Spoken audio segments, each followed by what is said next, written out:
Hey everyone, hope you're doing great. Welcome back to my channel.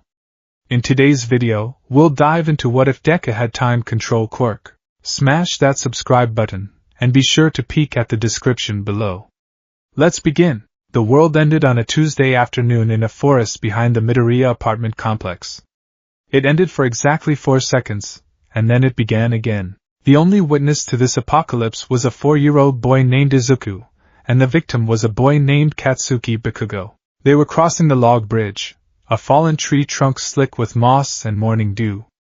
It was a rite of passage for the neighborhood kids, a test of balance and bravery. Katsuki, the leader, the golden boy with explosions in his palms, had marched across it with his chin held high. Izuku followed, his small sneakers squeaking on the damp wood, desperate to keep pace. Then Katsuki slipped. It wasn't a dramatic fall. It was simple gravity. Katsuki's foot caught a patch of slime, his center of gravity shifted, and he tipped backward. Below them, the river wasn't deep, but it was rocky and fast. A fall from this height would break an arm, maybe crack a skull. Izuku screamed, "Kaken!" He reached out, his fingers stretching toward his friend. He wanted to catch him. He wanted everything to just stop, and the universe obeyed. The sound of the rushing water vanished instantly, replaced by a silence so profound it felt like a physical weight pressing against Izuku's eardrums. The birds in the canopy above froze mid-flap, suspended like marionettes with their strings pulled tight. The wind died. A single droplet of water, kicked up by Katsuki's slipping heel, hung in the air like a suspended diamond. The world had turned gray. Not the gray of a cloudy day, but the gray of an old photograph. The color had been leached out of the trees, the sky, and even Katsuki. Izuku blinked, his breath hitching in his throat. He looked at Katsuki. His friend was falling, frozen at a 45-degree angle, eyes wide with the realization of the fall, mouth open in a silent gasp. "Kaken?" Izuku whispered. His voice didn't echo. It fell flat, absorbed by the dead air. Izuku took a step forward. He didn't slip. The moss under his feet felt as hard as concrete. He grabbed the front of Katsuki's shirt. It felt stiff, like canvas starched to the point of rigidity. Izuku pulled. It was heavy. Moving an object in this gray world felt like dragging it through molasses. Izuku grunted, his small muscles straining, veins popping in his forehead. He hauled Katsuki backward, pulling him away from the edge of the log and onto the safe, muddy bank on the other side. He set Katsuki down gently. Then, Izuku looked at his own hands. They were trembling. A headache, sharp and blinding, began to bore into his temples, like an ice pick driven by a hammer. "Start," Izuku whimpered. The color slammed back into the world with the violence of a physical blow. Crash! The sound of the river returned as a roar. The birds screamed. The wind howled. Katsuki, suddenly no longer falling, stumbled on the muddy bank, his brain failing to reconcile the fact that he had been falling 1 millisecond ago, and was now safe on solid ground. He looked around wildly. "What?" Katsuki gasped. But Izuku didn't answer. As time resumed, the cost of the miracle came due. Izuku's heart, which had beaten normally during the gray seconds, suddenly tried to catch up. It hammered against his ribs, thump thump thump thump, at a speed that made his vision blur. Every muscle in his body seized as if he had just sprinted a mile in an instant. He collapsed to his knees, clutching his chest, and vomited violently onto the grass. "Deku?"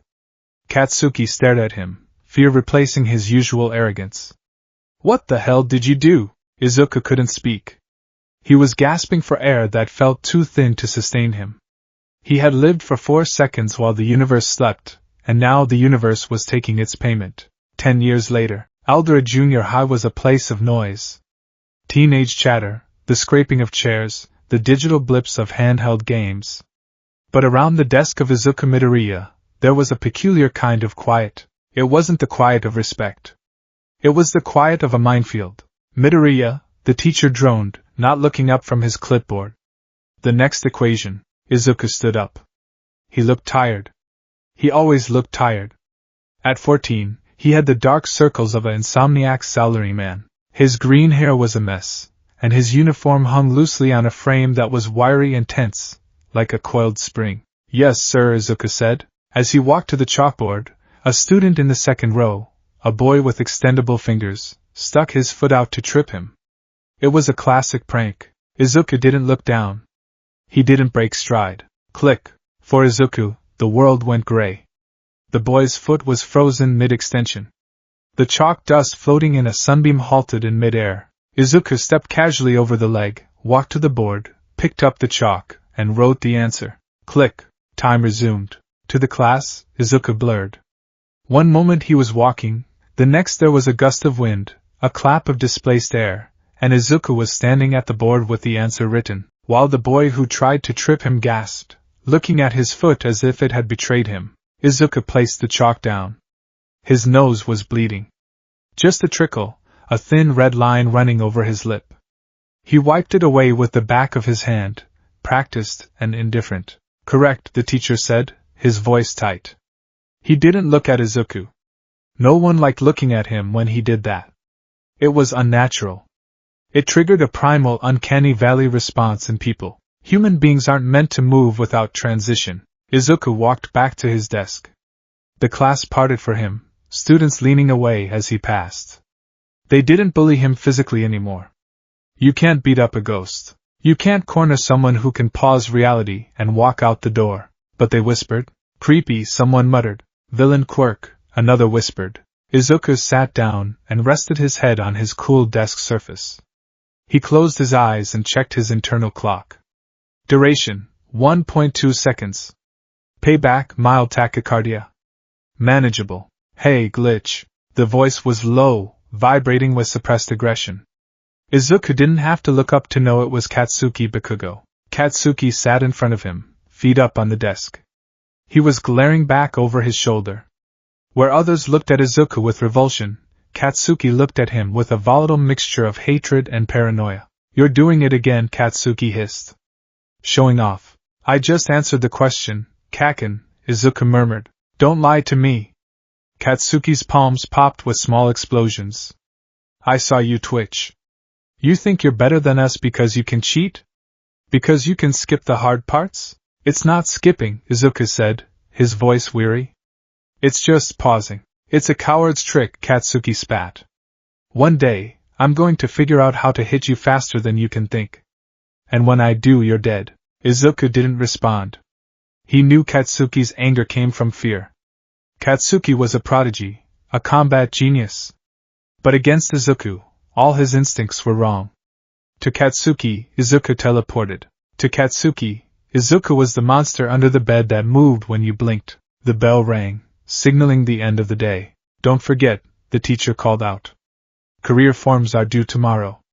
Though I assume most of you are aiming for the hero course. The class cheered, quirks flashing. Izuku quietly packed his bag. Midoriya wants to go to UA too, doesn't he? The teacher added, perhaps maliciously. The room went dead silent. Katsuki froze.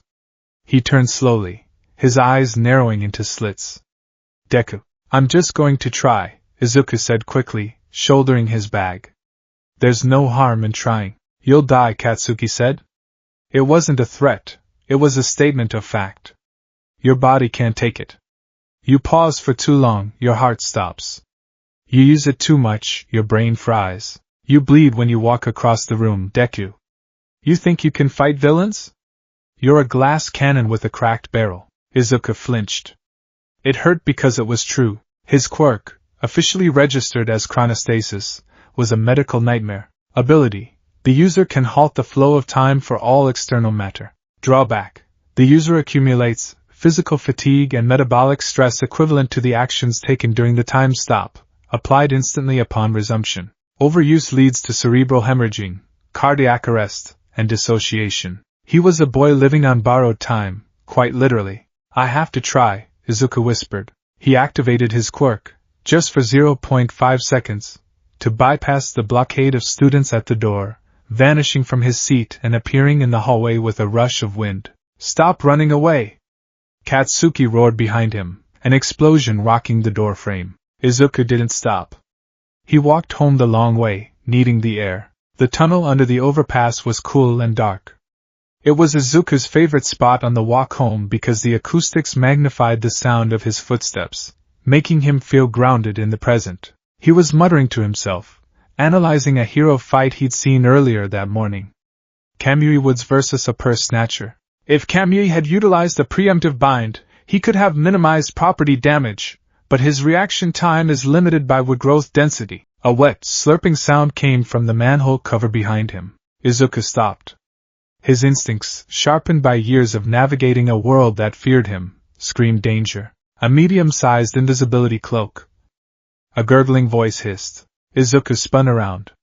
A massive wall of dark green sludge rose from the grate, forming eyes and a gnashing mouth. You'll do nicely, the villain sneered, lunging forward. Panic. Izuku's eyes widened.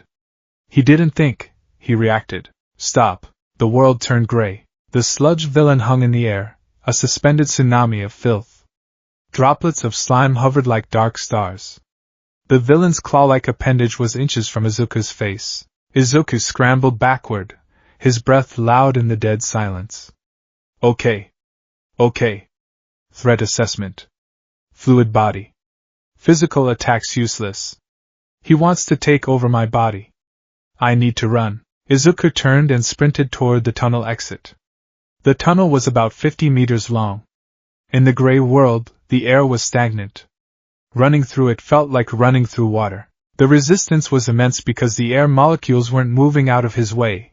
He was forcing his body through a static atmosphere. He made it 20 meters. 30. His lungs began to burn. Not from lack of air.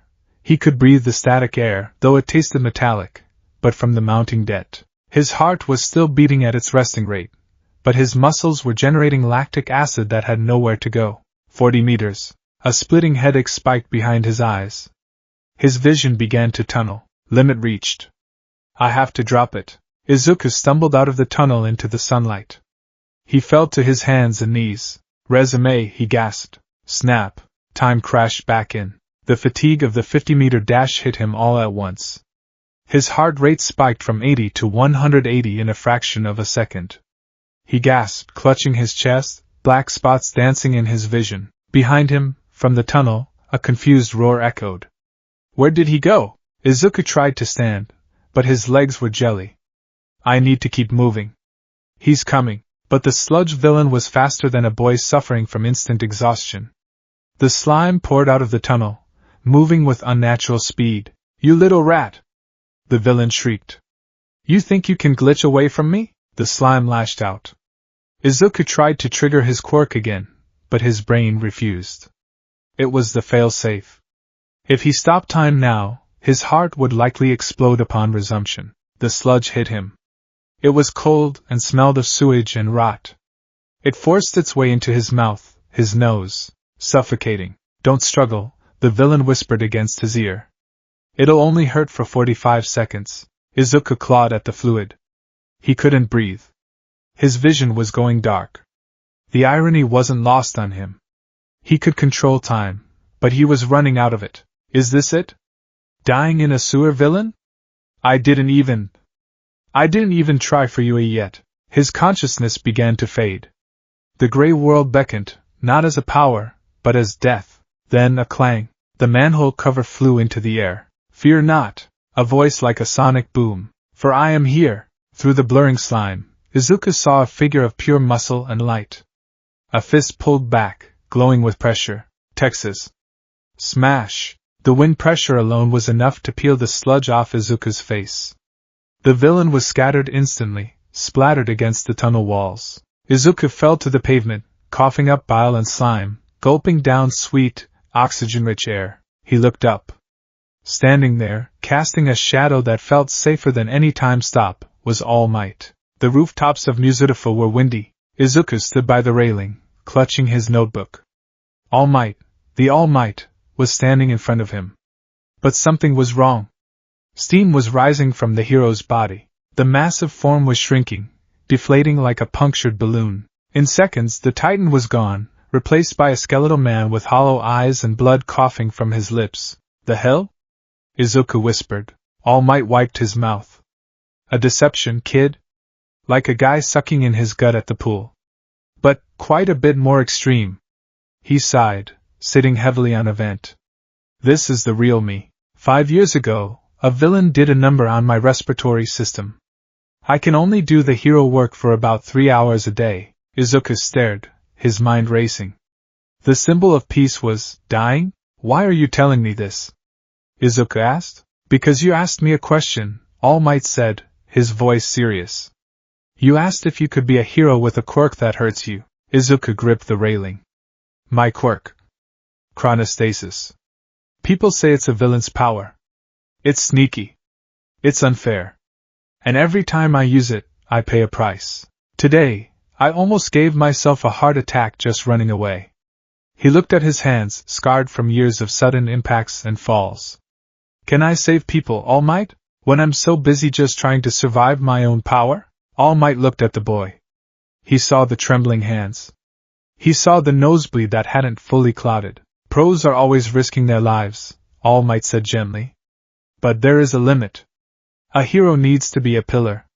If you break every time you save someone, you can't be that pillar. Izuku felt cold. I cannot simply say yes to comfort you, All Might continued, his voice sad.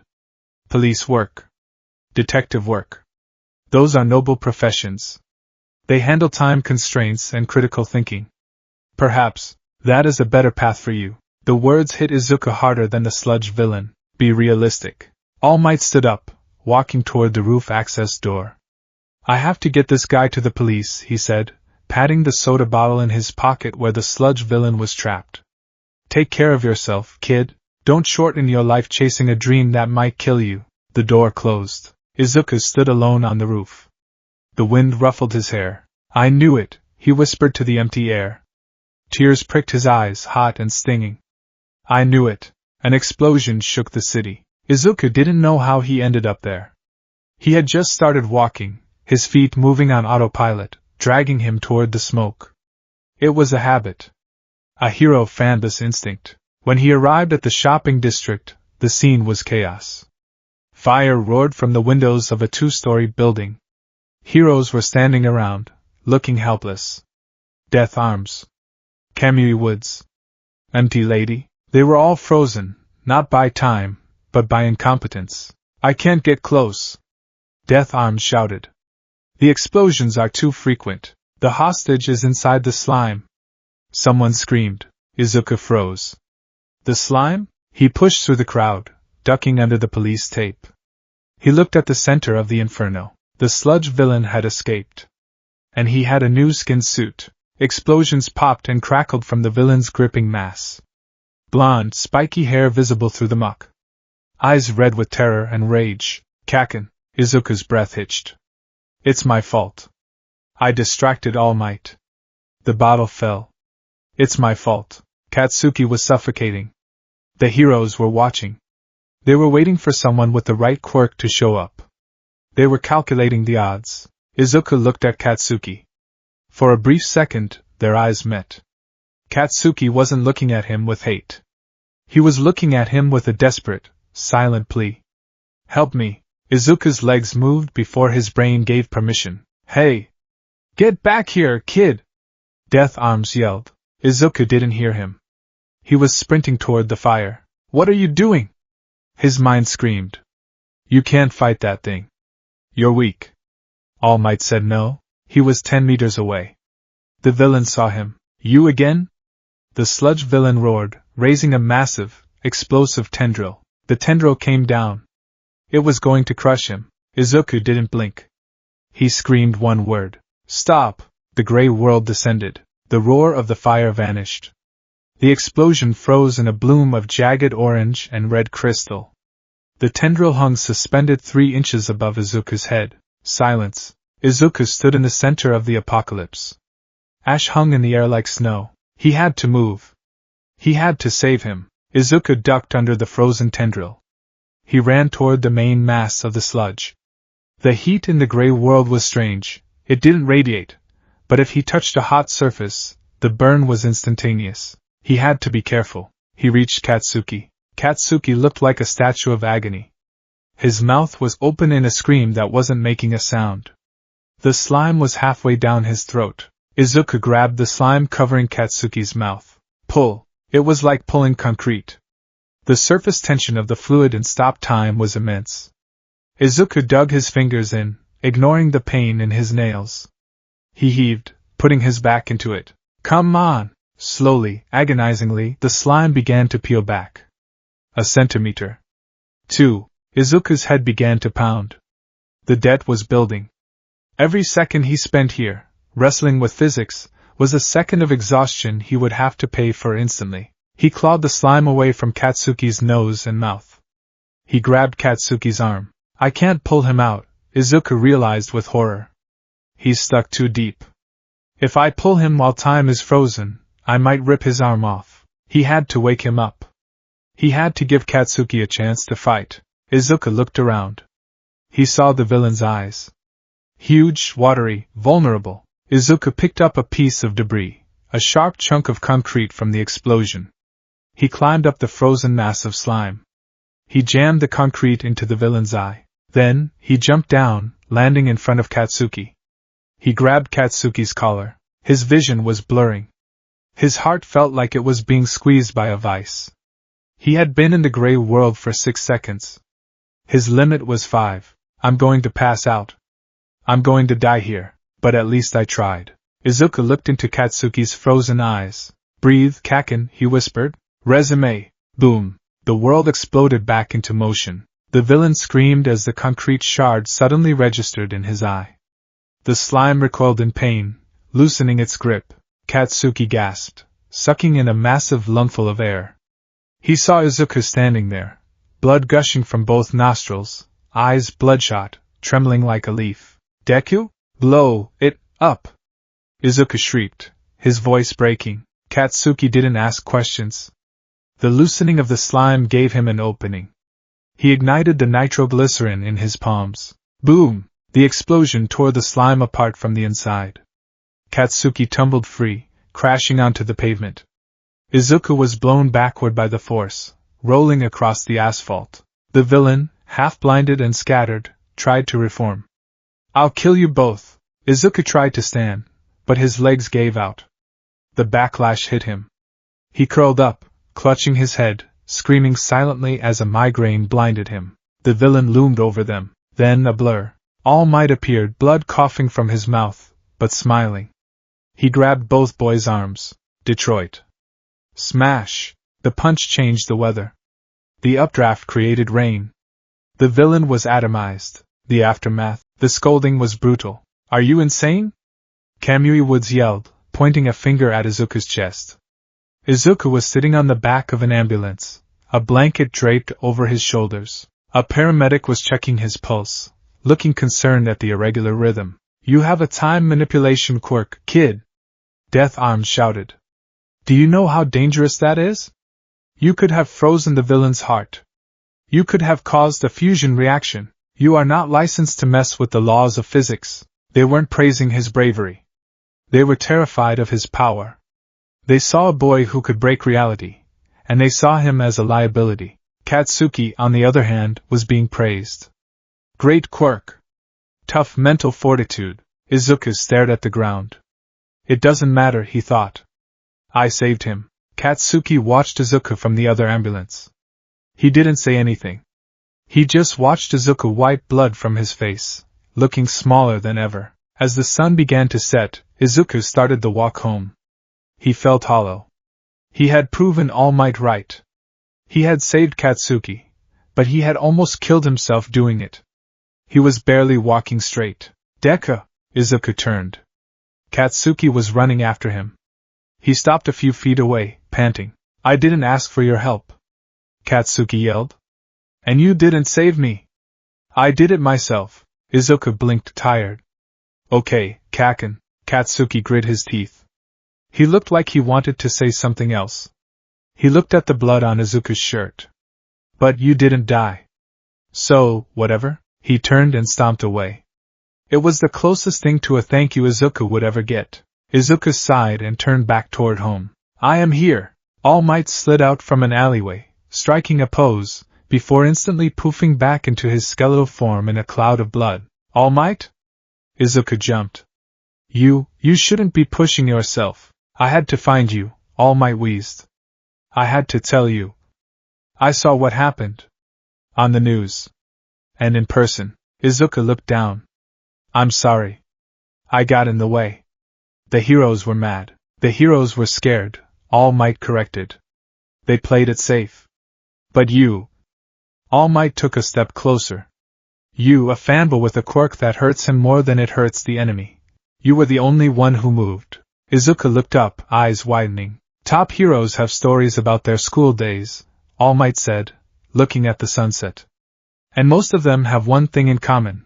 Their bodies moved before they could think. Izuku clamped a hand over his mouth. His legs felt weak again. That happened to you today, didn't it? Tears began to spill. The validation he had craved his entire life. Young Midoriya, All Might said, his voice firm. You said your power borrows time.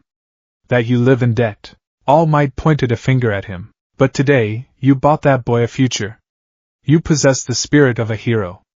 And I believe your body can handle more than just seconds. Izuku fell to his knees, sobbing into the pavement.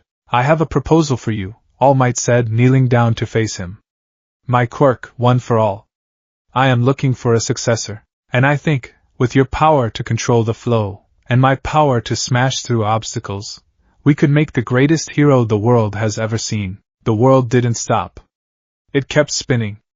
But for Izuku Midoriya, it felt like time had finally, truly begun. The human body is a machine governed by rhythm. The heart beats, the lungs expand, the synapses fire. It is a symphony of biological clockwork. Izuku Midoriya had spent his entire life disrupting that rhythm. To the outside world, his quirk, chronostasis, was a superpower. He could step outside the stream of causality, move objects, save lives, and step back in. But to Izuku, it was a biological debt. Every second he spent in the gray world, that silent, monochromatic dimension of frozen time, was a check written against his own physiology.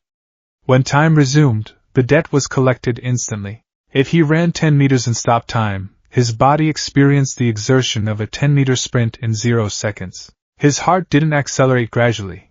It slammed from resting rate to 180 beats per minute in the space of a single heartbeat. His muscles didn't warm up.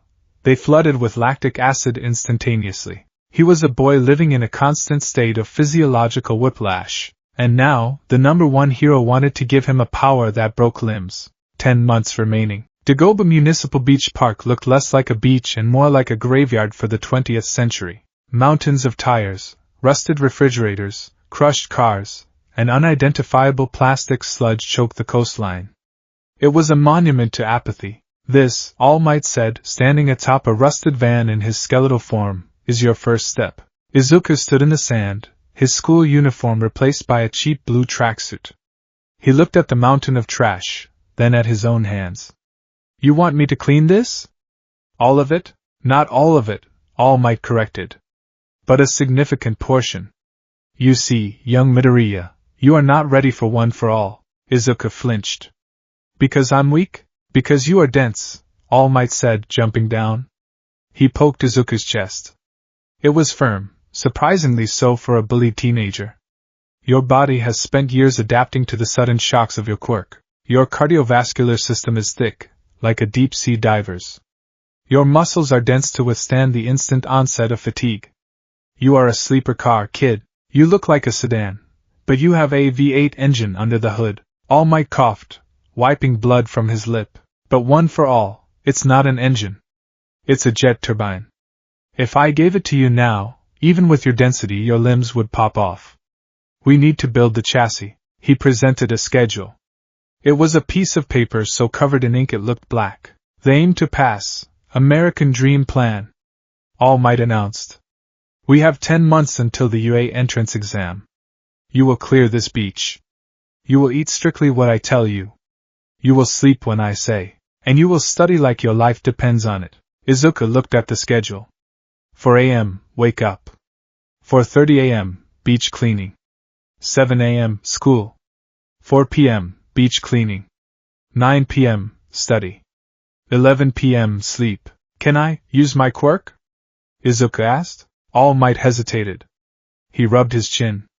Your quirk places a massive strain on your heart. One for all requires peak physical condition. If you overuse chronostasis, You might burn out before we even start. But... He looked at a massive safe, half buried in the sand. You need to build tolerance. Use it. But only for the heavy lifting. Treat it like weight training for your heart. Izuku nodded. He walked over to a refrigerator that had been rusting in the salt air for decades. He gripped the handle. Start, he whispered. Click. The sound of the ocean vanished. The seagulls hung in the sky like plastic decorations. The waves froze into jagged sculptures of glass. The world went gray. Izuku gripped the fridge. In a normal world, he couldn't lift this. But in the gray world, physics was suggestions. Momentum didn't exist until he said it did. He couldn't lift it, but he could change its position relative to himself if he applied enough force, because the friction of the air and the sand was technically paused until he released it. He squatted, gritting his teeth. He pushed.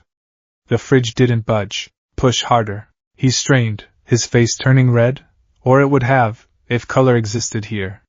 He applied force for what felt like 3 seconds. 1, 2, 3. Resume. Crash. Sound returned like a bomb going off. The fridge didn't just tip over, it launched 3 feet into the air and tumbled onto a pile of tires, carried by the accumulated force of 3 seconds of pushing applied in a nanosecond. Izuku collapsed. His heart hammered against his ribs like a trapped bird, thump thump thump thump, vision swimming with black spots. He gasped, clutching the sand, drool escaping his lips. All Might watched, horrified and impressed. That was efficient. But terrifying. Izuku gave a shaky thumbs up from the ground. I'm okay. Get up, young Midoriya, All Might said, his voice serious. We have a lot of trash to move. And you have a lot of heartbeats to spend. Month 3, the plateau. The routine was brutal. Izuku wasn't just tired, he was existing in a state of perpetual exhaustion. The time debt from his morning workouts lingered into the school day. He would sit in class, staring at the chalkboard, his body vibrating with the aftershocks of moving tons of steel before breakfast. He became a ghost. He stopped mumbling. He stopped reacting to insults. Hey, Deku. Katsuki Bakugo slammed his hand onto Izuku's desk. Smoke curled from his fingers. Izuku slowly looked up. His eyes were bloodshot, dark circles hanging under them like bruises. He didn't flinch. He didn't look scared. He just looked hollow. What is it, Kaken? Izuku asked, his voice raspy. Bakugo paused. He had expected the flinch. He had expected the nervous stammer. But Izuku looked like a man who had just come back from a war. It was unnerving. You're up to something, Bakugo growled, leaning in close. You smell like garbage and ocean water. And you're harder. Harder? You're not slouching, Bakugo noted, his eyes narrowing.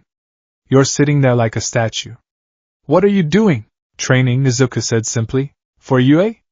Bakugo laughed, but it lacked his usual bite. You're going to kill yourself, you know that? Your heart's gonna pop. I can hear it from here. It sounds like a rabbit on caffeine, maybe, Izuku said. He turned back to his notebook. But if I don't try, I'm already dead. Bakugo stared at him for a long moment, then scoffed, and walked away. Don't die before I get to beat you, nerd. After school, Izuku returned to the beach. It was raining. The rain was the worst. In the gray world, rain didn't fall. It hung in the air like a field of millions of floating glass needles. If Izuku moved too fast through stopped rain, the droplets hit him like bullets. He had to weave through the suspended water, moving heavy tires while dodging the very weather itself. Focus! All Might yelled from under an umbrella. You're lagging. The truck is coming in 20 minutes. Izuku was dragging a truck axle. He was shirtless now, his body beginning to show the definition of the work. Muscles corded around his shoulders, not bulky, but wire-tight. He was reaching his limit. He had used chronostasis 40 times today. His head was pounding with a temporal migraine, a specific kind of pain that felt like his brain was trying to beat in 2 times at once. He grabbed the axle. Stop. Gray. Silence. The rain hung suspended. Izuku heaved the axle. He moved it 10 feet to the pile. He turned back. He grabbed a tire. He moved it. He checked his internal clock. 4 seconds. He should stop. But there was still a washing machine in the surf. Just one more. He ran to the washing machine. 5 seconds. He grabbed it. It was full of wet sand. Heavy. 6 seconds. His vision in the gray world began to warp. The static objects began to vibrate. This was the warning. The temporal disconnect. If he stayed too long, he would dissociate. He would forget how to start time again. 7 seconds. He threw the washing machine onto the pile. Resume! He screamed. Snap! The rain crashed down. The thunder roared, and Izuku's body shut down. He didn't just fall, he convulsed. His heart rate spiked so high that his vagus nerve triggered a hard reset. He vomited bile onto the sand and curled into a fetal position, his muscles seizing in a full-body cramp.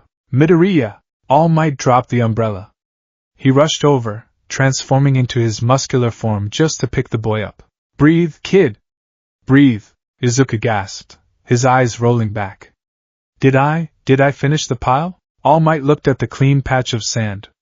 Then he looked at the boy in his arms, shivering violently. You finished it, All Might said softly. But we need to dial it back. You're overclocking the engine before we even put the fuel in. No, Izuku chattered, his teeth clicking. Adaptation? My body is learning. The recovery time is getting shorter. All Might stared at him. It was true. 3 months ago, a 7-second stop would have sent him to the hospital. Now, he was conscious, albeit in agony. You're a madman, All Might whispered. A proper madman. Month 8. The Science of Stasis. Izuku sat in the municipal library, surrounded by stacks of books on quantum mechanics, relativity, and biology. He wasn't just training his body. He was trying to understand the weapon he was polishing. His notebook, Hero Analysis for the Future number 13, was open to a new page titled Chronostasis 1 for All Theoretical Interactions. Hypothesis 1 for All enhances physical parameters. Strength. Speed. Durability. But it also enhances the quirk factor. Fear. If OFA enhances chronostasis, what happens? 1. Duration increase. If I can stop time for 10 seconds now, will OFA make it 10 minutes? Risk. The metabolic debt of 10 minutes compressed into an instant would liquefy my organs. Death is certain. 2. Range increase. Currently I stop time for the universe, relative to me. Does the range change? No, time is universal. This seems unlikely to change. 3. Perception acceleration. Will I think faster? Risk. Thinking too fast for my body to move. Locked-in syndrome inside a second. 4. Physics interaction. Currently I can move objects because my quirk creates a bubble of causality around my skin. If OFA strengthens that bubble. Theory. I might be able to impact objects with greater force during the stop. He chewed his pen. The interaction was the unknown variable. All Might didn't know. No previous holder had a time manipulation quirk. The 4th user had danger sense, the 5th had black whip. None of them messed with the fundamental constants of the universe. I'm the guinea pig, Izuku muttered. He looked at his hand. He flexed his fingers. Over the last 8 months, his grip strength had tripled. He could crush an apple. He could run 5 miles without using his quirk. He was ready for the power. But was the power ready for him? Month 10, the morning of the exam, the sun rose over a pristine horizon. Dagoba Beach was unrecognizable. The mountains of trash were gone. In their place was golden sand, sparkling water, and a breathtaking view of the ocean. Atop the final pile of trash, a neatly stacked pyramid of scrap metal, stood Izuku Midoriya. He was shirtless, screaming at the rising sun. I did it! His voice carried over the waves. He stood tall, his body honed into a weapon. The baby fat was gone. He was lean, scarred, and dense. His muscles looked hard, like twisted steel cables under his skin. All Might stood at the base of the pile, holding a bento box and a camera. He snapped a picture. Oh my goodness! All Might laughed, wiping a tear from his eye. You didn't just clean it. You terraformed it. Izuku jumped down from the pile. He didn't use his quirk. He just landed, bending his knees, absorbing the impact with natural strength. I'm ready, Izuku said. He wasn't panting. All Might nodded. He reached up and plucked a single strand of blonde hair from his head. You have exceeded my expectations, young Midoriya. You have built the vessel. Now, he held out the hair. Eat this. Izuku blinked. The majestic atmosphere popped like a soap bubble. Excuse me? It's about the DNA. All Might explained, waving the hair. You have to ingest my DNA to inherit the power. Hair is the easiest way. Unless you want to drink my blood, which I don't recommend. Izuku grimaced. That's less mystical than I imagined. Just eat it. We have 2 hours before the exam. Izuku took the hair. He looked at it.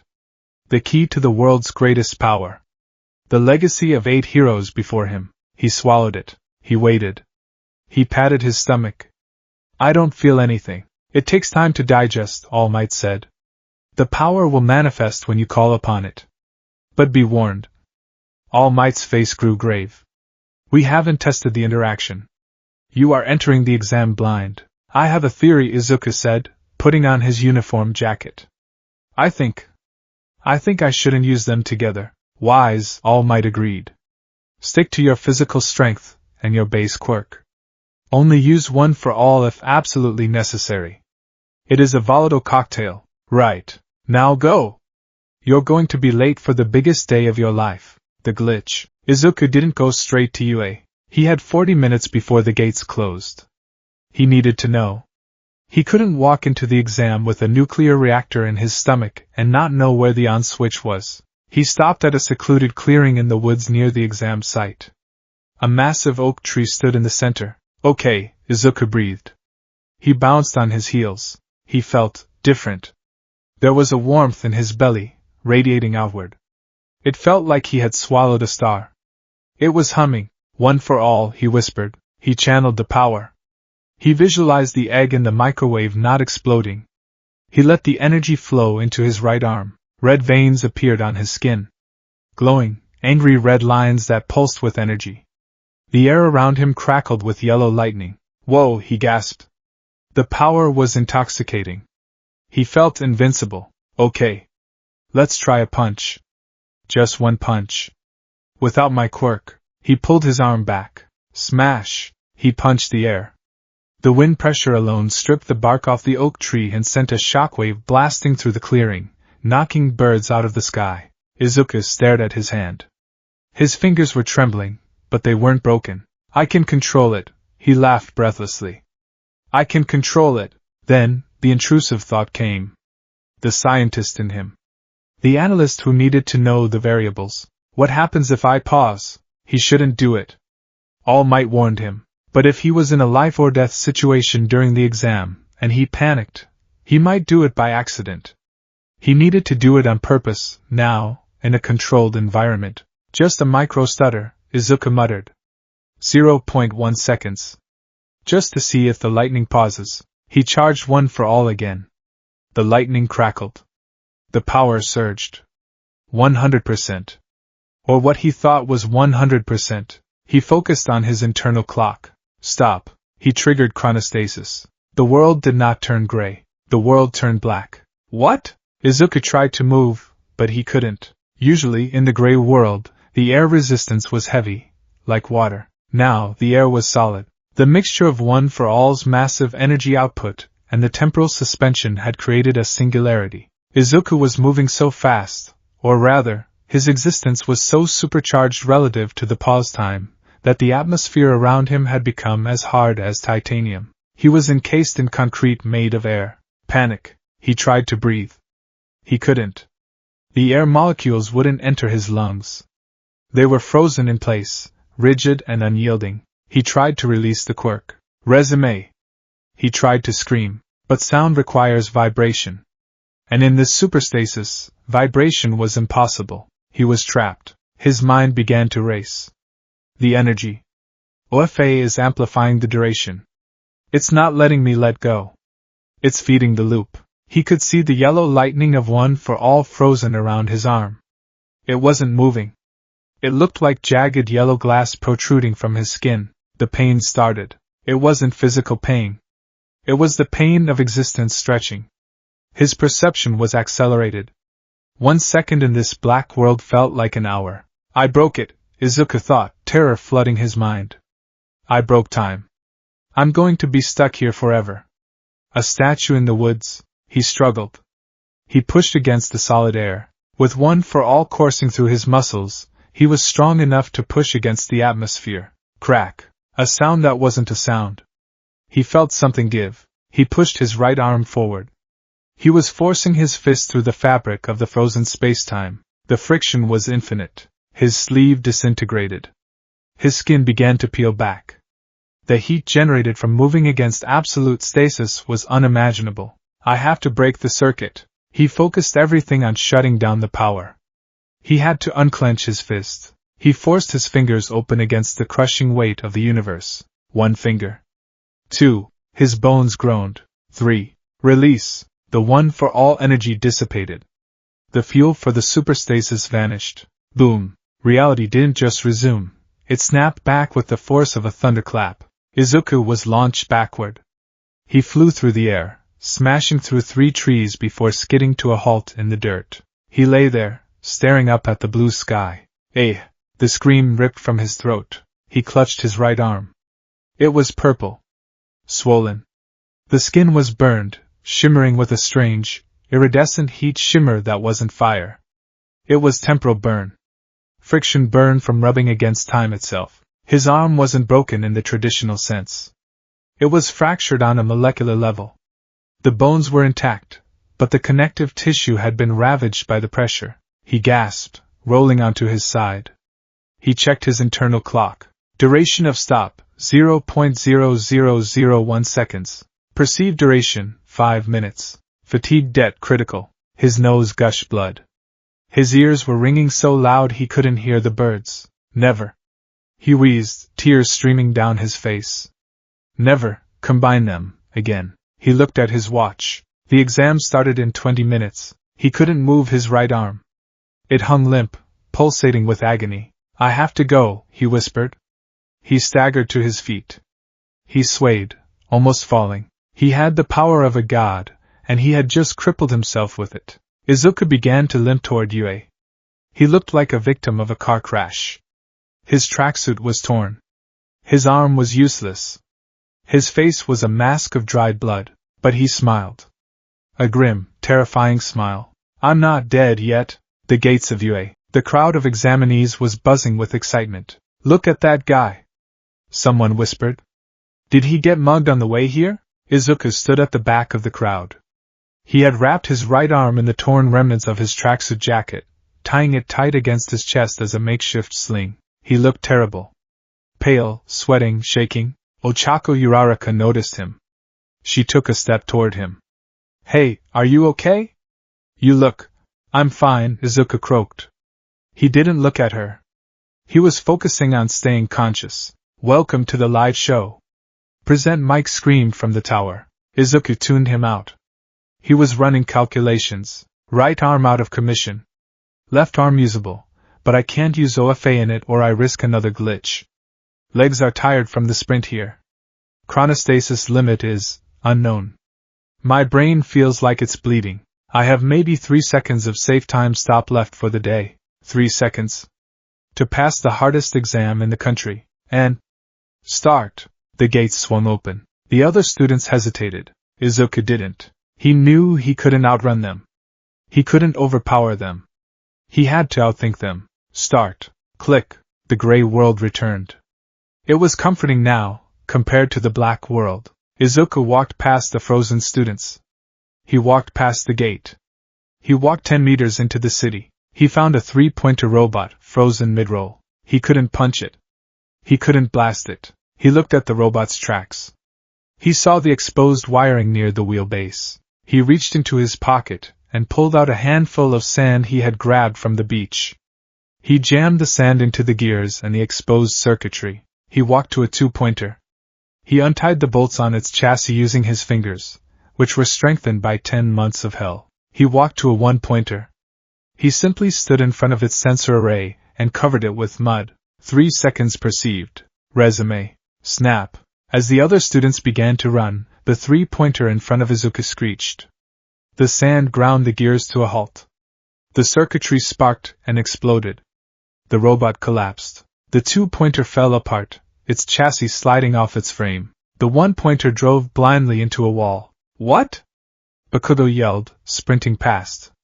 How did he get there? Izuku stood panting, clutching his broken arm. 6 points. He wiped the blood from his nose. I can do this, he whispered. I can do this in seconds. But deep down, he knew the truth. The 0-pointer was coming. And when it did, 3 seconds of sand and mud wouldn't be enough. He would have to make a choice, fail, or break the world again. Izuku began to run. The clock was ticking. The gates of exam site B were towering slabs of steel, cold and indifferent to the hundreds of teenagers trembling before them.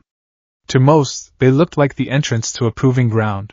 To Izuku Midoriya, they looked like the jaws of a beast waiting to swallow him whole. He stood near the back of the pack, his breath hitching in a chest that felt too tight. He was wearing a dark green tracksuit that had seen better days. Specifically, it had seen a catastrophic failure of physics only 40 minutes ago. The right sleeve was shredded, tied clumsily around his arm to act as a compression bandage. His right arm was useless.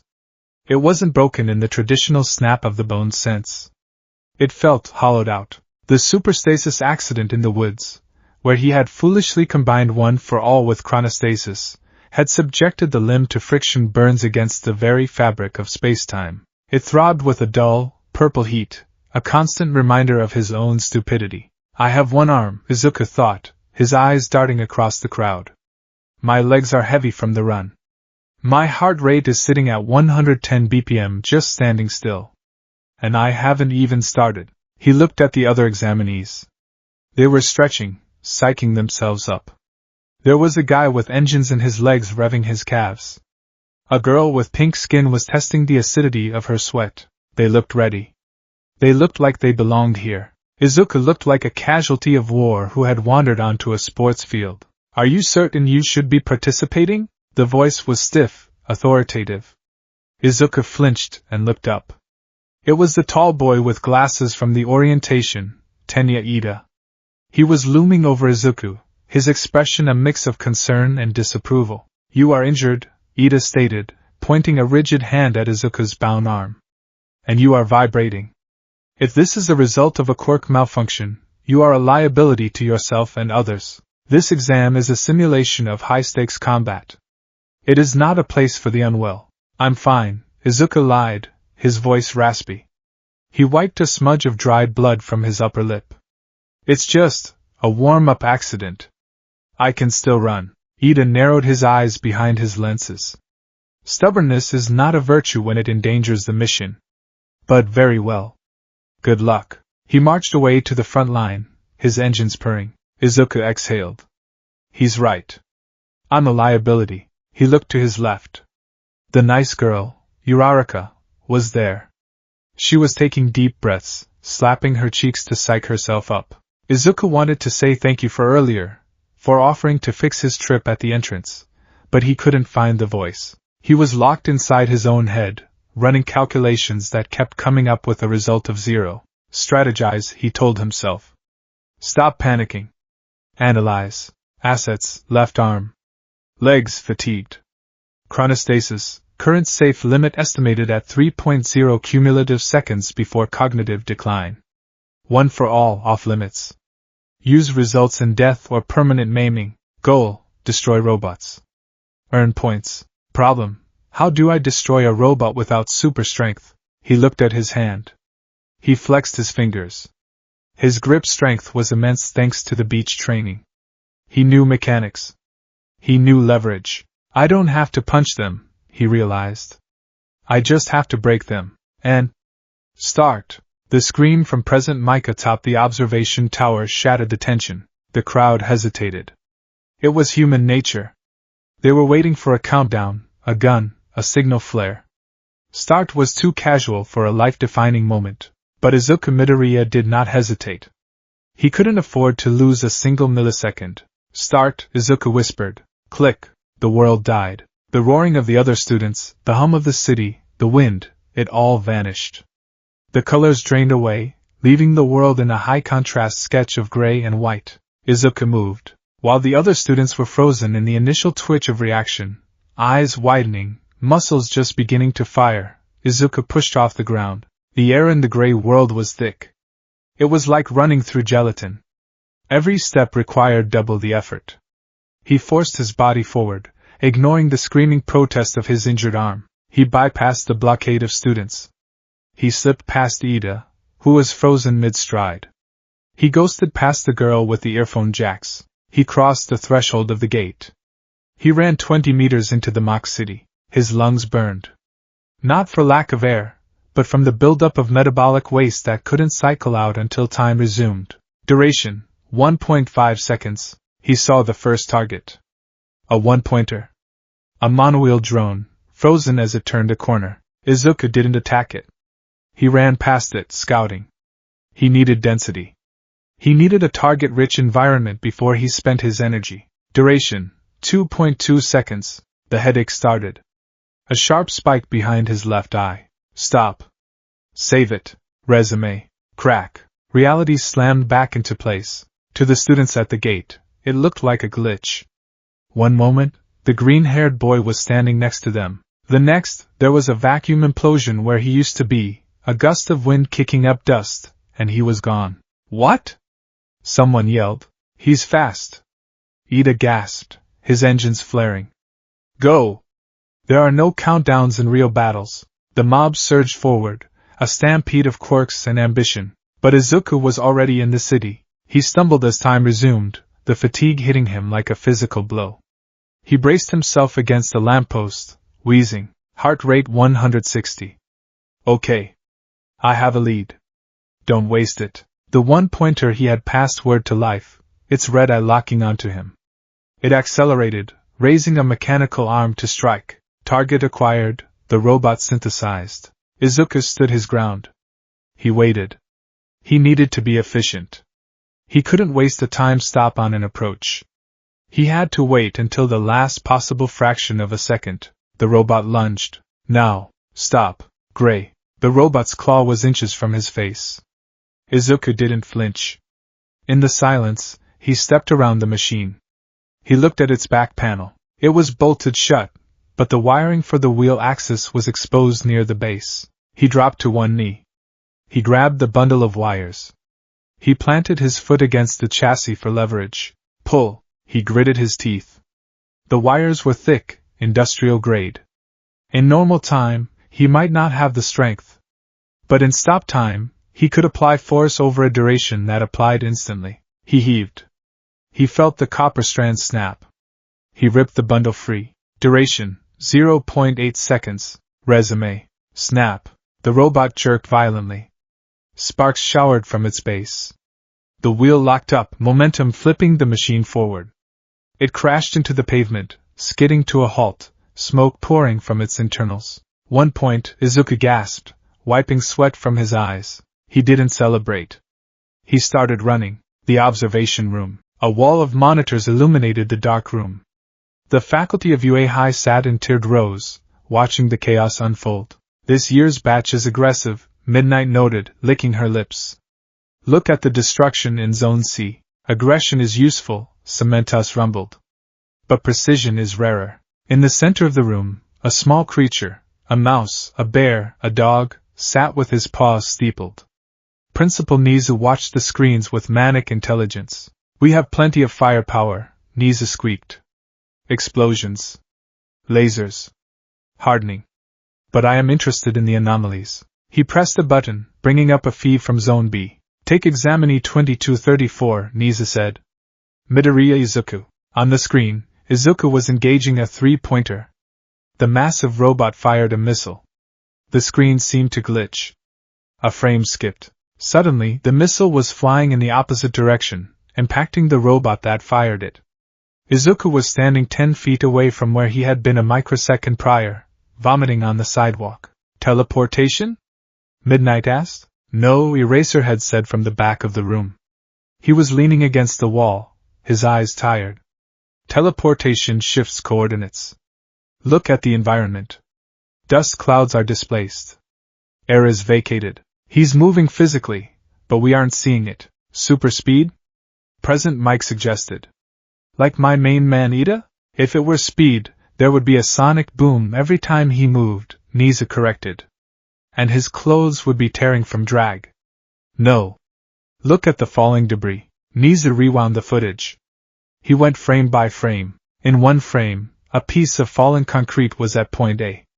In the next frame, Izuku had moved, destroyed a robot, and moved again. The concrete was still at point A. It hadn't fallen a single millimeter. He's not moving fast, Niza whispered, his grin widening. He's moving in the margins. Chronokinesis. He's stopping the clock. A silence fell over the room. Time manipulation was a holy grail of quirks.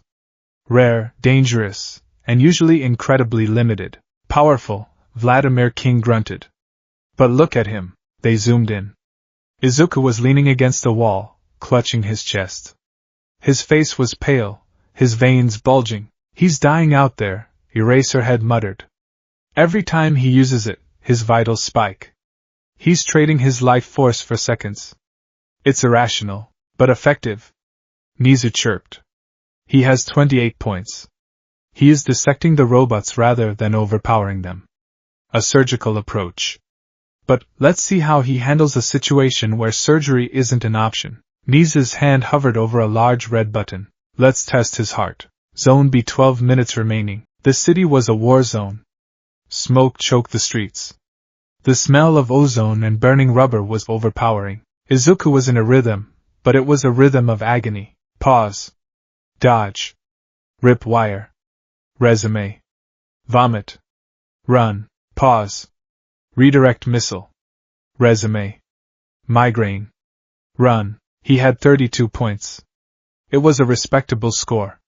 It might be enough to pass. But his body was screaming. The time debt was accumulating. His legs felt like lead. His vision was permanently blurry around the edges, a sign of cerebral hypoxia. He was running on adrenaline and desperation. He rounded a corner and saw a two-pointer cornering a student, a boy with a tail. Help! The boy shouted, deflecting a blow with his martial arts but getting pushed back. Izuku didn't think. Stop, Gray. He ran. He jumped onto the robot's back. He found the hydraulic line for the neck. He jammed his thumb into the soft tubing, using his enhanced grip strength to pinch and tear. It was tough. The rubber was reinforced. Come on! He tore it open. Hydraulic fluid, suspended in droplets, sprayed out. Duration, 1.8 seconds. Resume. Snap. The robot collapsed, fluid gushing out. The tailed boy blinked, looking at the fallen machine, then at Izuku who was on his hands and knees nearby, dry heaving. Whoa! Thanks, man! The boy yelled. That was... I didn't even see you move. Izuku gave a shaky thumbs up. Go, get points. The boy ran off. Izuku rolled onto his back. He looked at the sky. 32 points. Maybe 40 with rescue points. I need more. I need to be sure. He tried to stand up, but his legs trembled violently. The superstasis injury in his right arm was flaring up, the pain radiating into his neck. I'm done, he thought. I can barely walk. If I stop time again, I might pass out. Then, the ground jumped. It wasn't a vibration. It was a tectonic shift. Boom, boom, boom, the sound of footsteps.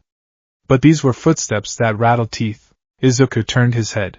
Rising above the skyscrapers, eclipsing the sun, was a nightmare in green metal. The zero-pointer. It was colossal. Its head scraped the clouds. Its chassis was as wide as a city block. It moved with an inevitability that crushed hope. It swiped a hand through a building, shattering it like it was made of sugar glass. Run! Someone screamed. The students broke. The pursuit of points vanished, replaced by primal terror. They fled, streaming past Izuku like water around a stone. It's huge! That's not a test. That's murder! Get out of here! Izuku stood frozen. Not by time, but by fear. That's too big. We can't fight that. We have to run. He turned. His survival instinct kicked in. Run.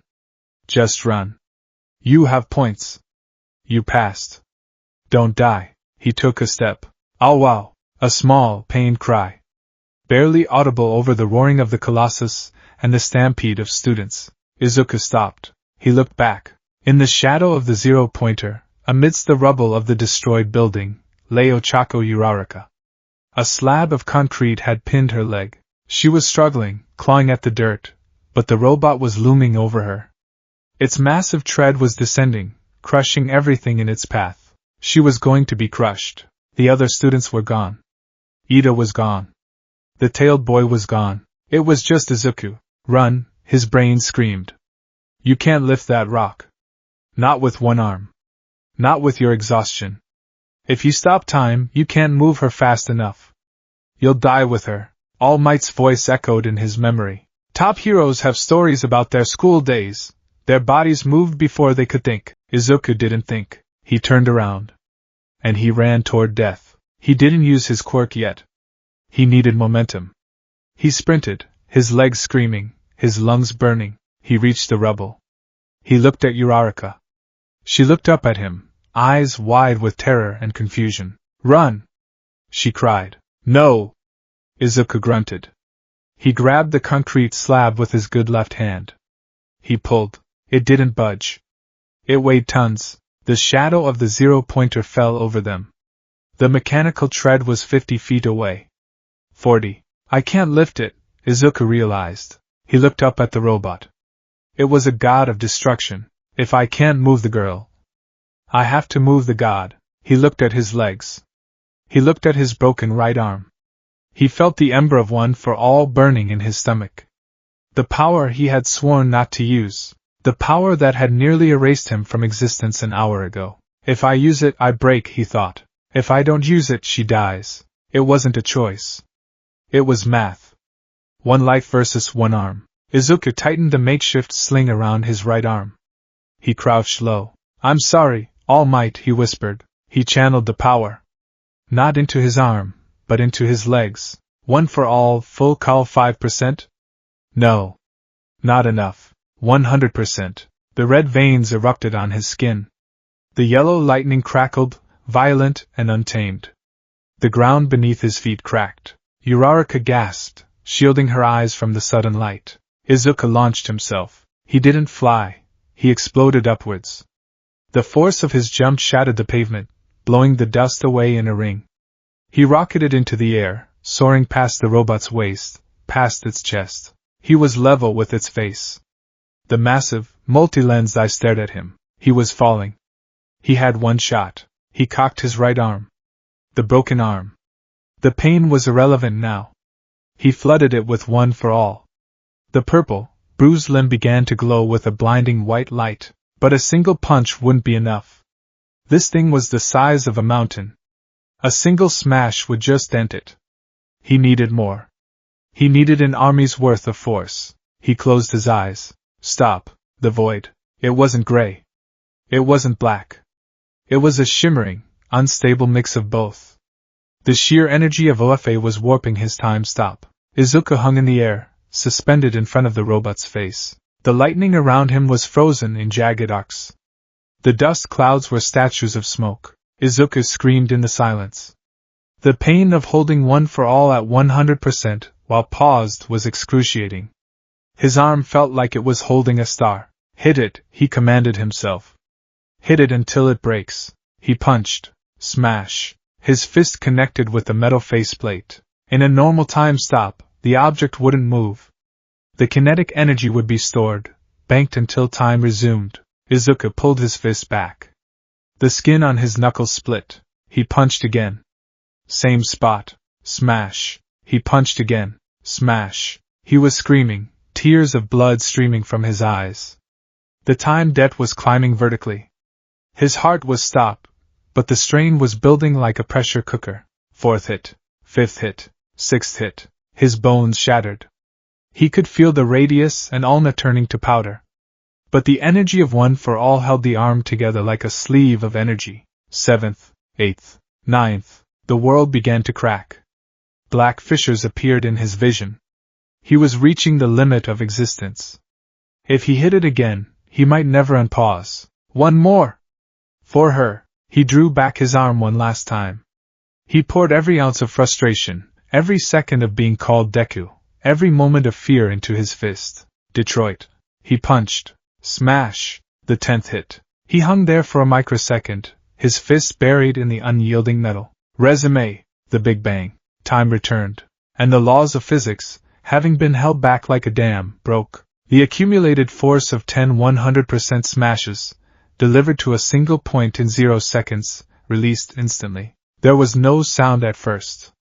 Just a flash of white light that blinded everyone in the city. Then came the shockwave. The 0-pointer didn't just break, it liquefied.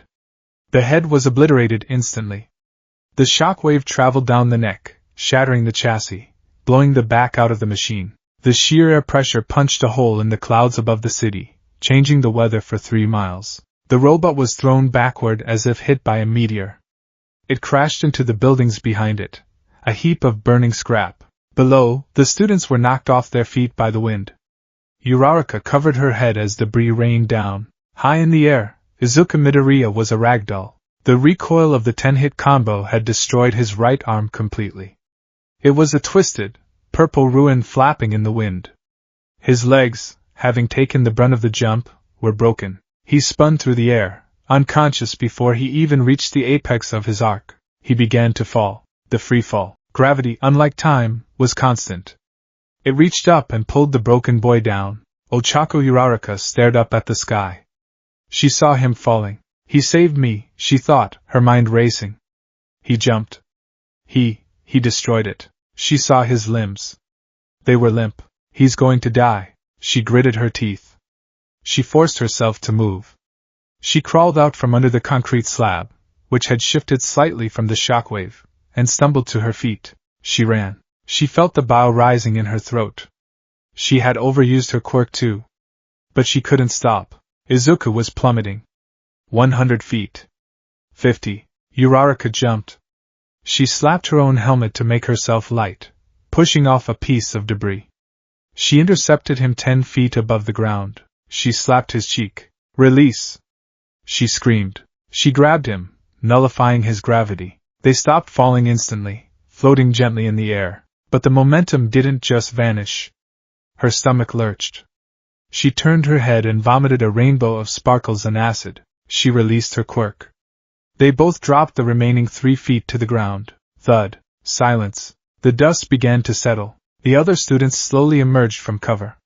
They walked toward the site of the impact, eyes wide, mouths open. They looked at the burning wreckage of the 0-pointer. A machine the size of a skyscraper, decapitated by a boy the size of a twig. Then they looked at Izuku. He was lying on his back. His right arm was black and twisted. His legs were bent at unnatural angles. Blood was pouring from his nose, his ears, his eyes. He wasn't moving. Is he? Someone whispered. He's dead, another student said, terrified. He blew himself up. Ida walked to the front of the crowd. He looked at Izuku, then at the robot. His hands were trembling. He jumped. I ran. He jumped. Medic!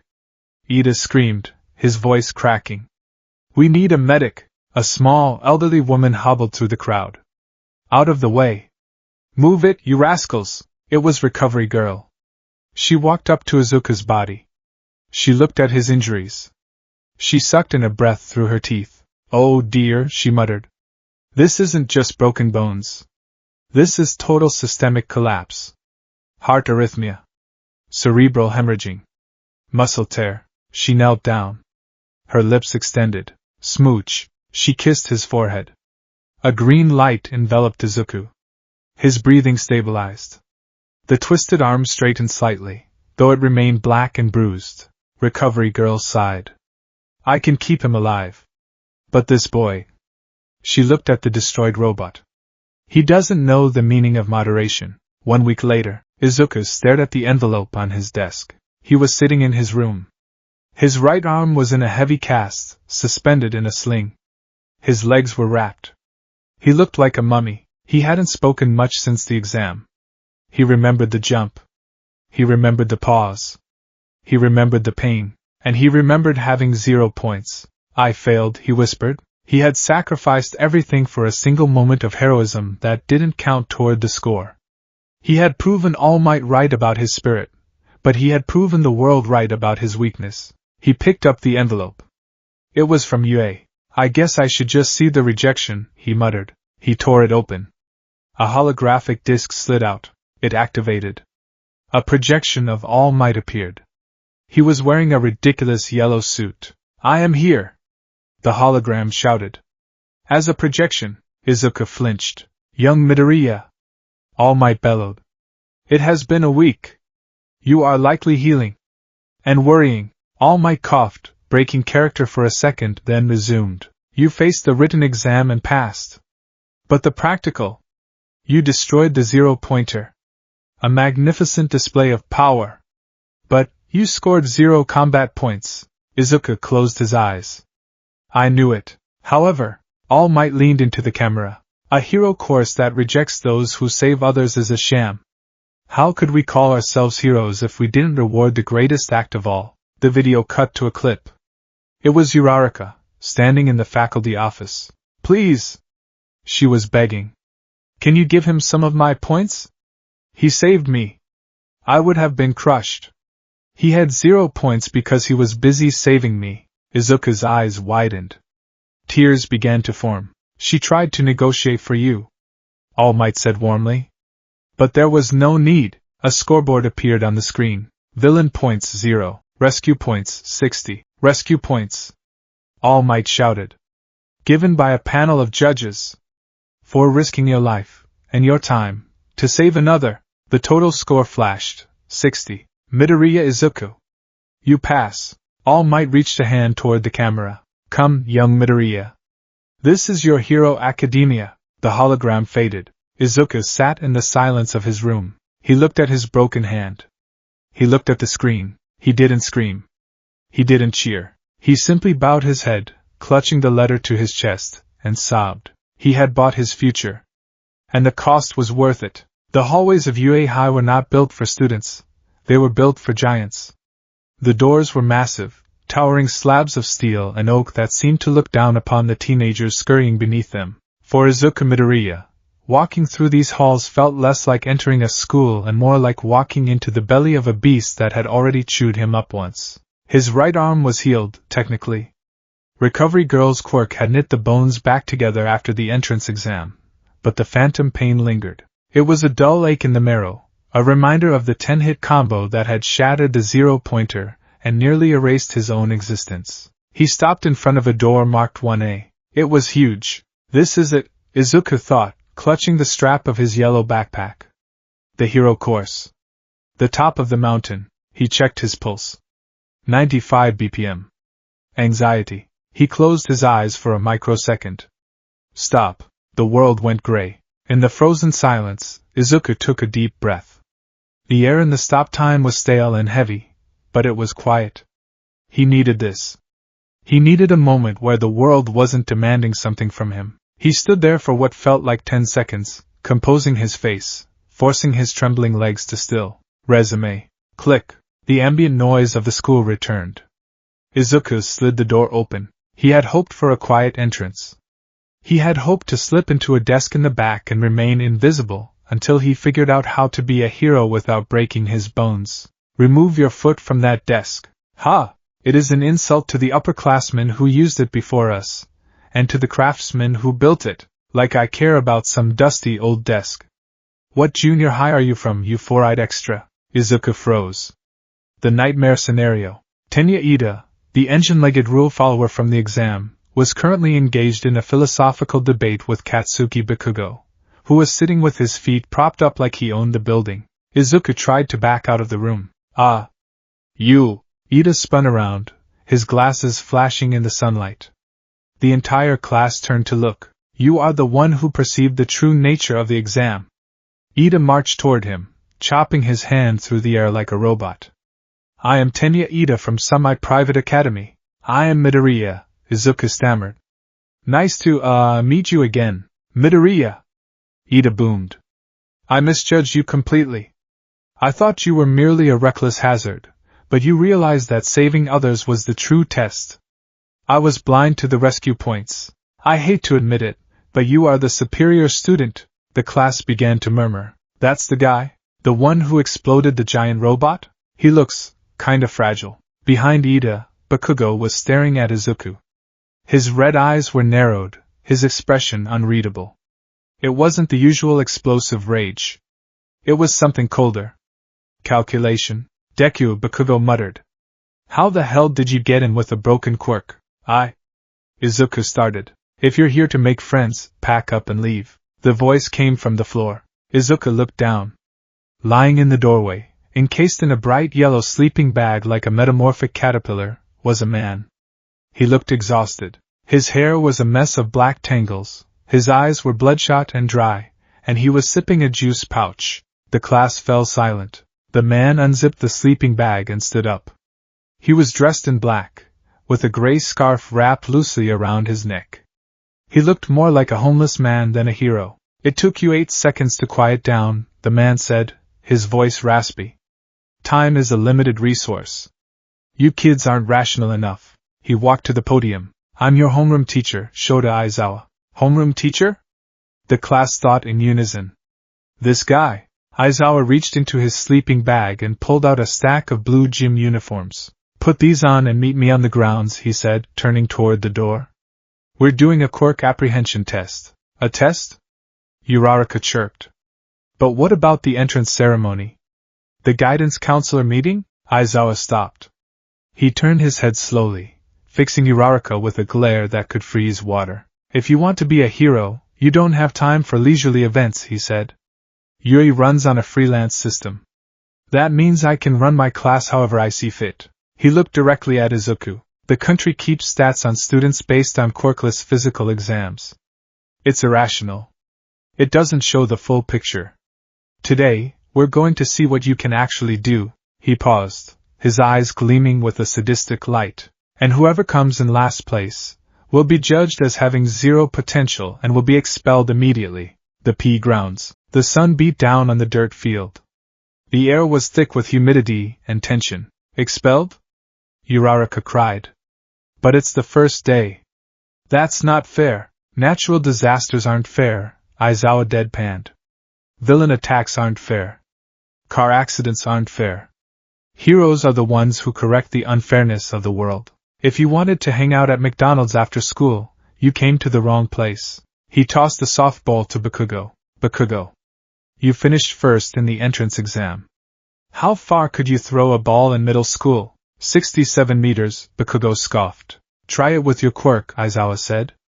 Anything goes, as long as you stay in the circle. Bakugo walked to the circle. He stretched his arms, a feral grin spreading across his face. He glanced back at Izuku. Watch this, Deku. This is what real power looks like. No tricks. Just force. Bakugo wound up. Die. Boom. An explosion erupted from his palm, propelling the ball into the stratosphere. A shockwave kicked up dust, blowing back the hair of the students in the front row. Aizawa held up his phone. 705.2 meters. Whoa, that's insane. We can use our quirks as much as we want? This is gonna be fun. Aizawa's expression darkened. Fun? The temperature in the clearing seemed to drop 10 degrees. You have 3 years to become heroes. You think it's going to be fun? Aizawa pushed his hair back. All right. Whoever has the lowest total score across all 8 events goes home. I'm serious. Izuku swallowed hard. His throat felt like sandpaper. Lowest score gets expelled. He looked at his classmates. They were all powerful. Explosions. Engines. Zero gravity. Creation. And then there was him. He had one for all, a power that broke his bones if he used it. He had chronostasis, a power that damaged his heart if he used it. If I don't use them, I'll be last, Izuku thought. I'm just a fit teenager without them. But if I use them, I have to manage the debt. First event, Aizawa announced. 50-meter dash. Test 1, 50-meter dash. The track was straight and dusty. On your mark, the robot camera intoned. Izuku stood in the lane. Next to him was Tenya Ida. Ida was revving his engines. Blue flames sputtered from his calves. I will not hold back, Midoriya. Let us see who is truly faster. Izuku took a deep breath. 50 meters. If I run it normally, I get maybe 7 seconds. Ida will get 3. I can't lose this badly. He needed to cheat. Or rather, He needed to be rational. Get set. Izuku crouched. He visualized the timeline. He needed to stop time, run the distance, and resume. But running 50 meters and stop time. The physics of the gray world, the air is dense. Running through it is like running through water. The resistance is massive. The physiology. If he runs 50 meters and stop time, when time resumes, his body will experience the exertion of a 50-meter underwater sprint instantaneously. Can I handle it? Go! Click! The gunshot didn't finish echoing. The smoke from the starter pistol froze in a gray plume. Ida was frozen in the first frame of his launch, his leg engines flaring with blue light that looked like solidified glass. Izuku moved. He pushed off the starting block. It was silent. Step. Step. Step. He forced his body through the heavy air. He pumped his arms. It was exhausting. By the 10-meter mark, his legs were burning. By 20 meters, his chest was heaving, sucking in the stale, static air. He looked at Ida. Still frozen, Izuku kept running. He passed the finish line. He walked a few steps further to decrypt his momentum so he wouldn't crash when time resumed. He bent over, hands on his knees. He braced himself. Resume. Crack. The sound of the gunshot finally reached his ears, and the dead hit him. It felt like being punched in the chest by a heavyweight boxer. His heart rate skyrocketed, thump thump thump thump, vision blurring into a kaleidoscope of white and black. The lactic acid flooded his quads instantly. Blurg. Izuku vomited bile onto the grass next to the track. 3.04 seconds. The robot announced. Ida crossed the line a moment later. 3.04 seconds. Ida skidded to a halt, looking around wildly. What? Midoriya? When did you? He saw Izuku wiping his mouth, trembling, looking like he was about to pass out. Are you unwell? Ida asked, concerned. I'm fine, Izuku wheezed, standing up on shaky legs. Just moved fast. From the sidelines, the class stared. Did you see that? Kirishima asked. He just popped over there. Teleportation? Ajiri wondered. But he looked sick. Bakugo was gripping the chain-link fence, his knuckles white. He didn't use fire. He didn't use wind. He just skipped the middle part. Don't vomit on my track, Aizawa said, walking past Izuku. He didn't look impressed. He looked suspicious. Next group. Test 2, grip strength. Izuku held the dynamometer. He couldn't use chronostasis for this. Stopping time didn't make him stronger. He squeezed. 56 kilograms. Whoa! 540 kilograms. Sero shouted, looking at the multi-armed boy, Shoji. Izuku looked at his score. It was above average for a human, thanks to the beach training, but pathetic for a hero. I can't use one for all, he told himself. If I break my fingers now, I can't do the other tests. I have to save it. Test 3, standing long jump. Izuku stood at the line. Strategy, jump. Stop time at the apex? No. Momentum is conserved. If he stopped time in midair, he would just hang there. He couldn't swim through the air effectively enough to gain distance. He jumped normally. He cleared the sandbox. Not great. Not terrible. Bakugo blasted himself across the entire pit. Aoyama used his laser to propel himself backward. Izuku was falling behind. Test 4, repeated side steps. This was where chronostasis shone. Izuku stood between the lines. Start. Click. Side step left. Resume. Click. Side step right. Resume. He flickered. To the class, he looked like a strobe light effect. He was vibrating between the lines, but the toll was mounting. The micro stutters, rapidly toggling the quirk on and off, were murder on the brain. Left. Right. Left. Right. His nose began to bleed. A trickle of red ran down his chin. Score infinity? The robot asked, confused, before settling on a high number. Izuku collapsed, holding his head. The migraine was blinding. Aizawa watched him. He watched the nosebleed. He watched the way Izuku clutched his chest after every event. He's destroying himself, Aizawa thought. It's irrational. He has power, but zero sustainability. If a villain fights him for more than a minute, he dies. Test 5, the ball throw. It all came down to this. Izuku was currently in the bottom 3. The non-combat tests had dragged his average down. He needed a home run. He walked to the circle. Midoriya isn't doing too hot, Kaminari whispered. He's fast, but he looks like he's gonna pass out. He's quirkless, basically, Bakugo muttered, though his eyes were fixed on Izuku. Whatever trick he's doing, it's cheap. Izuku picked up the ball. He looked at Aizawa. The teacher was watching him like a hawk. I have to use one for all, Izuku decided. I can't throw this far with just my arm. I need the smash. He remembered the feeling of the entrance exam. The 100% output. The broken bones. If I break my arm here, I can't do the rest of the tests. But if I don't, I get expelled. Expulsion versus injury. I choose injury. Izuku gripped the ball. He widened his stance. He activated one for all. The red veins appeared on his arm. The power surged. It flooded his muscles, screaming for release. Smash it. Just smash it. He wound up. He threw his arm forward. Smash. He released the ball. The ball flew about 46 meters. It landed with a pathetic thud. Izuku stared at his hand. It wasn't broken. It also hadn't glowed. What? He looked at Aizawa. The teacher's hair was floating upwards, defying gravity. His eyes were glowing a piercing red. The scarf around his neck seemed to be writhing like a living snake. I erased your quirk, Aizawa said. His voice was cold, flat, and terrifying. Erased? Izuku gasped. Wait, those goggles. You're the erasure hero, Eraserhead, the class murmured. Eraserhead? Never heard of him. He's an underground hero, Izuku muttered instinctively. Aizawa stepped forward. The distance between them closed rapidly. From what I watched in the entrance exam, Aizawa said, you have 2 quirks. One that manipulates time, and one that gives you immense strength. Izuku froze. He knows. The time quirk is killing you slowly, Aizawa continued, stepping into the circle.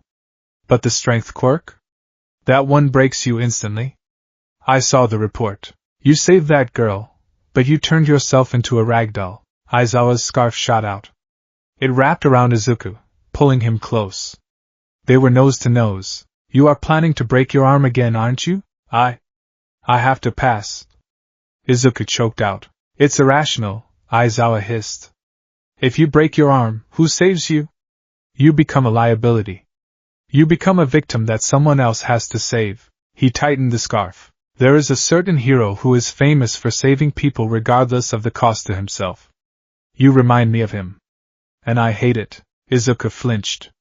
He was talking about All Might. You have courage, Midoriya. But you have zero control. With your power, you can save one person, and then you are useless. In a real disaster, after you save that one person, you become a pile of meat on the sidewalk. Aizawa's eyes narrowed. I'm sending you home. You don't have the potential to be a hero if you can't survive your own power. He released the scarf. He deactivated his quirk. His hair fell back down. I've returned your quirks. You have one throw left. Get it over with, and then pack your bags. Aizawa turned and walked back to the sidelines. Izuku stood alone in the circle. The silence was heavy. The class was staring. Bakugo looked stunned. Uraraka looked terrified. Izuku looked at his hand. He's right, Izuku thought. If I break my arm, I fail. If I don't use the power, I fail. He felt the fear rising. The familiar feeling of being weak. Of being Deku. No, he remembered the beach. He remembered the feeling of cleaning the trash. The feeling of agency. I have chronostasis. I have one for all. Aizawa said I have zero control over the output. That it's 0 or 100, but I can control the time. Izuku's mind began to race. Equations flashed in his head. Force equals mass x acceleration. I can't lower the mass of the ball. I can't lower the force of OFA without breaking. But I can change the acceleration relative to the world. He picked up the ball. He's gonna do it again, someone whispered. He's gonna break his arm. Izuku took a deep breath. He wound up. He didn't activate one for all immediately. He threw the ball with his natural strength.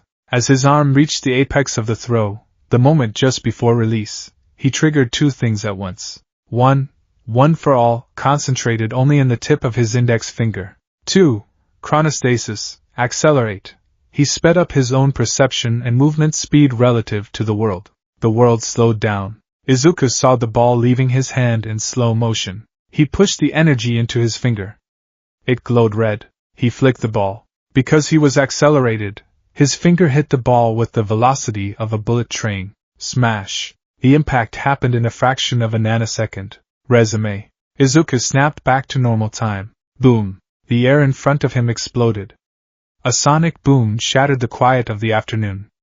The ball didn't just fly, it vanished, leaving a trail of burning air in its wake. The shockwave blasted dust into Aizawa's face. The teacher didn't blink. Izuku stood in the circle. He clenched his right hand. His index finger was purple, swollen, and definitely broken, but his arm was intact. He turned to Aizawa. He was panting. Blood dripped from his nose, the cost of the acceleration. His finger throbbed, but he was standing. Izuku gasped, holding up his fist. I can still move, sensei. Aizawa looked at the boy. Then he looked at the phone. 705.3 meters, a fraction further than Bakugo. Aizawa stared at the screen. A slow, terrifying grin crept onto his face. He concentrated the power into a single point, and used time manipulation to amplify the velocity while minimizing the duration of stress on the limb. Rational. Aizawa lowered the phone. This kid. The aftermath. DKU. The screen tore through the air. Bakugo was charging. Explosions popped in his hands. His face was twisted in pure, unadulterated rage. You bastard! Tell me how you did that. Since when do you have a second quirk? Izuku flinched. He was too tired to dodge. He couldn't stop time again. His heart felt like it was fluttering. Kakanai. Bakugo lunged. Thwip. The gray scarf wrapped around Bakugo, binding his arms to his chest. Gah! Bakugo struggled. Let me go! Why is your scarf so strong? Because it's made of carbon fiber and a special metal alloy, Aizawa muttered, pulling Bakugo back. Stop using your quirk. You're giving me dry eye. He glared at Bakugo. We're wasting time. Midoriya passed the throw. Get back in line. Bakugo thrashed for a second, then went limp, glaring daggers at Izuku. We aren't done, Deku. Izuku held his broken finger. He nodded, terrified. The results. The sun was setting. The students gathered around the holographic display. Here are the results, Aizawa said. By the way, the expulsion thing was a lie. What? The class screamed. It was a logical ruse, Aizawa said, scratching his neck. To draw out your maximum potential. I knew it. Yaoyorozu clapped her hands. It was obviously a pedagogical technique. No, you didn't, the rest of the class thought. Izuku looked at the board. 1. Momo Yaoyorozu. 2. Shoto Todoroki. 3. Katsuki Bakugo. 18. Izuku Midoriya. 20. Minoru Mineta. Izuku let out a breath he didn't know he was holding. He wasn't last. He was safe. That wraps it up, Aizawa said. There are handouts in the classroom. Midoriya, go to the nurse and get that finger fixed. It's grotesque. Yes, sir. As the class dispersed, Aizawa stood alone on the field. From around the corner of the building, All Might peeked out. He was in his buff form, but hiding like a schoolgirl. Aizawa! All Might whispered. You liar! You actually expelled an entire class last year. You don't do logical ruses. Aizawa turned. He looked tired. That was different. That class had zero potential. And Midoriya? All Might asked, beaming. He has potential, doesn't he? Aizawa looked at the spot where Izuku had thrown the ball. He has something, Aizawa muttered. Most kids assume their quirks are gifts. That kid, he treats his quirk like a transaction. He pays for every second he uses. Aizawa narrowed his eyes. He's constantly calculating the cost of his own life. It's efficient. But it's also deeply disturbing. He looked at All Might. If he survives, he'll be a great hero. But that if is doing a lot of heavy lifting. Keep an eye on him, All Might. A boy who is willing to break time and space just to throw a ball is dangerous. Aizawa walked away, dragging his scarf. Infinite potential, he whispered to himself. Or infinite disaster. We'll see. Locker room. Izuku changed into his uniform with one hand. His finger was taped up. Hey, Midoriya, he turned. It was Kirishima, the redhead. That was manly as hell. Kirishima grinned. The way you snapped that finger but didn't flinch? Hardcore. Yeah, Zero added. And that speed? You were like, glitching out. Is your quirk teleportation? Izuku rubbed the back of his neck. Sort of. It's complicated. He looked across the room. Bakugo was slamming his locker shut. He didn't look at Izuku. He walked out without a word. Izuku felt a chill. The rivalry had shifted. Before, Izuku was a pebble on the road. Now, he was a threat. He walked out of the school gates. The sun was dipping below the horizon. He was tired. His head hurt. His finger throbbed. His heart skipped beats occasionally, but he walked through the gate. He was a student of UA High. I'm here, he whispered to the twilight. I'm really here. He stopped time for 1 second. Just to savor it. Click.